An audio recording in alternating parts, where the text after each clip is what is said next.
Hallo, welkom hier so by Farm Space. Okay, ons is hier saam met Atlantic Fertilizers in Mariesburg area. Ek praat met Kobus Bester. Rondom herlewingslandbou.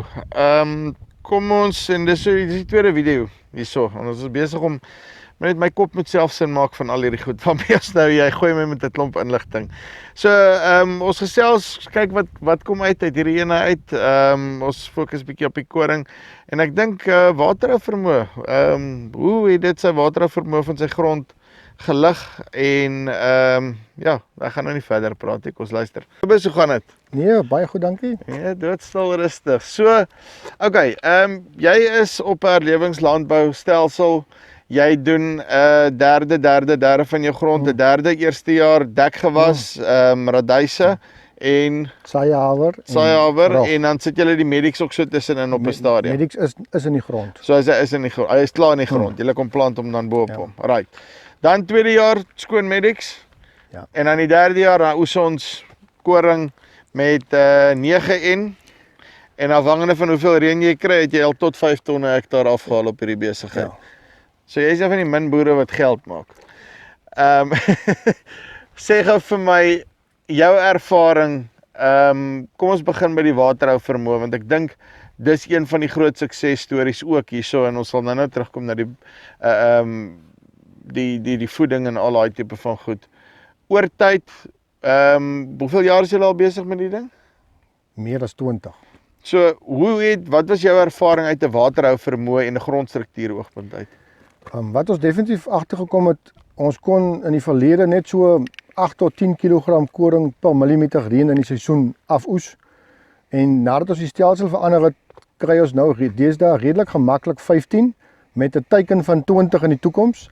En die enigste manier hoe ons dit reg kry is deur die dekgewasse in te bring saam met die wisselboustelsels om absoluut ons koolstof te verhoog in die grond, dat ons meer wortels kry, om meer vog te kan vashou en verder te kan kom. So die teiken in die Swartland is, ons die gemiddelde koolstof lê maar rondom die 1% in die Swartland. Ons eie teiken is 2%.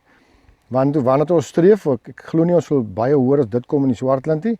Maar as ons daar kom, gaan ons by die 20 kg per millimeter uitkom en kan ons met die nuwe weerpatrone wat in die Swartland nou al vir die laaste 5 jaar heers, met die 200 mm reën tot 250 wat ons in die groei seisoen kry, waar ons gewoond was aan 350 plus, gaan ons dan dalk hopelik weer 'n billike oes te kan afhaal. Sê vir my en iets soos Atlantic Fertilizers wat daai hoendermispil besigheid wat hulle het. Dis 'n bietjie 'n sagter ene. Wat een van hulle, kom ek vra jou eers so, wat een van hulle produkte gebruik jy?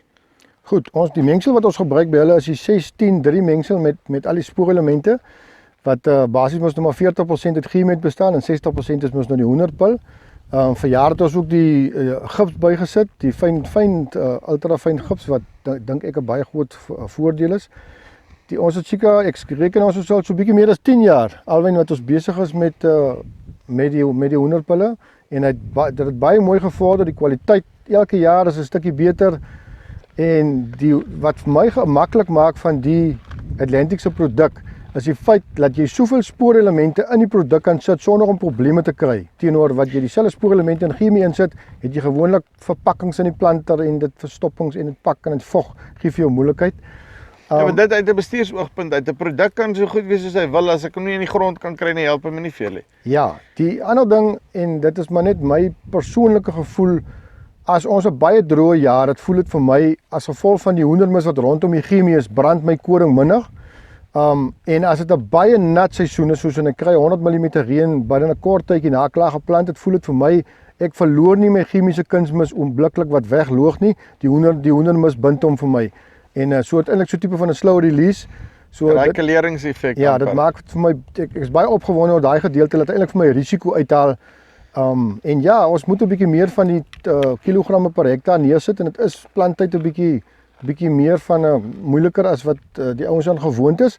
Maar as jy vir jou 'n nuwe planter koop en jy laat bou die tenke so groot as vir jou reg, dan werk dit uitstekend. Ons het byvoorbeeld ons planters het net een saadtank en 2 kunsmistenke omdat ons dit kan verdeel dan ons sê basies 80 kg van uit elke tank het so 160 kg per hektaar, maar jou tanke moet groot genoeg wees dan plaar dit nie vir jou om die volume te hanteer nie. maar gaan dit vir my daai kapitale uitleg en moeite werd wees om oor te skakel na so 'n tipe produkte?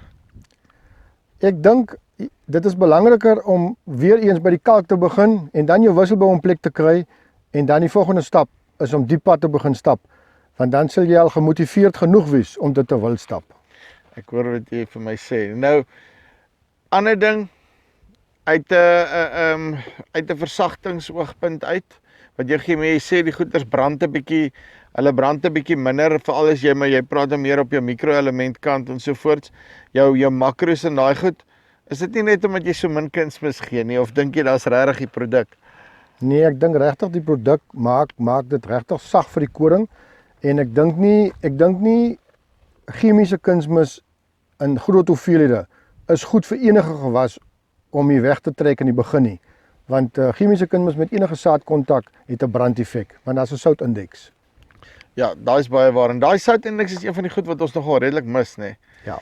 Oor die algemeen. Sê gou vir my, en dan op jou koring self, chemiese bespuitingsgif, daai tipe van goeters. Hoe lyk jou program verder op die koring? Ek is sommer net geïnteresseerd vir dit. Goed. Ons spuit vooraf Roundup om al die opslag, enige groenigheid dood te maak voor ons plant. Ons kry gewoonlik 'n reentjie in Paasnaweek in April. Ons plant gewoonlik so 2 weke daarna, so ons spuit Roundup om alles dood te maak. So dan is die medics nou gone. Dan is die medics, ons spuit eintlik maar die medics dood. Yep. Ja. En dan plant ons die koring en dan spuit ons so 'n maand na opkoms, dan spuit ons basies die breë blare uit wat maar Ramnas en weer medics is wat opkom, want medics hy kom aan mekaar weer. En dit kan ons doen met gewone Bactal en 2,4-D. Ons wil geen grasse in die koring spuit nie. Ons probeer dit absoluut hanteer met die vorige 2 jaar hoe ons die grasse beheer in die dekgewas en in die medics. Ja, grasdoders maak maar 'n koring seer, jy kan maak wie jy wil. So ons hou nie daarvan nie en dan op die stadium spuit ons hierdie koring, dit is die 2de jaar wat ons dit doen, geen insekdorrel word gespuit op die koring nie. En ons skryf dit toe aan die saaidigtheid omdat ons lugvloeiend en die lae stikstof maak dat ons nie die suikers in die blare opjaag nie en die selwande is nie dun nie, so ons lok nie die insekte nie. Die volgende stap wat ons wil doen is om te kyk of ons die swamdorrels kan uitskakel. Ons het so 7 jaar terug nog so tussen 3 en 4 swamdorrels per jaar gespuit. Die afgelope 3 jaar is ons op 1 swamdorrel en ons wil regtig kyk of ons in die toekoms by 0 kan uitkom. Wat die witroos aanbetref, ja, ons spuit voorkomend op die stadium en ons het in die verlede ek los kontroles en ons het nie regtig probleme nie, maar dit is nogal moeilik vir 'n boer om dit net te los as jy dit reeds vir 20 jaar lank spuit. Maar dit is 'n punt om by uit te kom om weer die ou tydse koring te produseer sonder al die ernstige spuitprogramme. Nee, ek stem 100% saam. Kobus, baie geluk. Ek dink die manne kan 'n bietjie selfe notisie vat hier. Daar gooi ek hom nou 'n direkte vertaling deur. So die ouens kan regtig kyk. Ek dink regtig is 'n ongelooflike goeie mooi boerdery wat jy aan die gang het en hierdie stelsel lyk of hy werk. So ja, baie geluk. En ons praat binnekort weer. Right, so dis Kobus Bester, hier naby Moreesburg. Ons het sommer vinnige lewingsdingie bymekaar gesit. Kyk uit, daar's nog een video wat kom. Ons gaan 'n bietjie meer oor die ekonomie van die dinge praat ensovoorts. So ja, kyk uit. Ek dink dit gaan interessant wees. Dis hier van Farm Spice af. Tot volgende keer. Groete.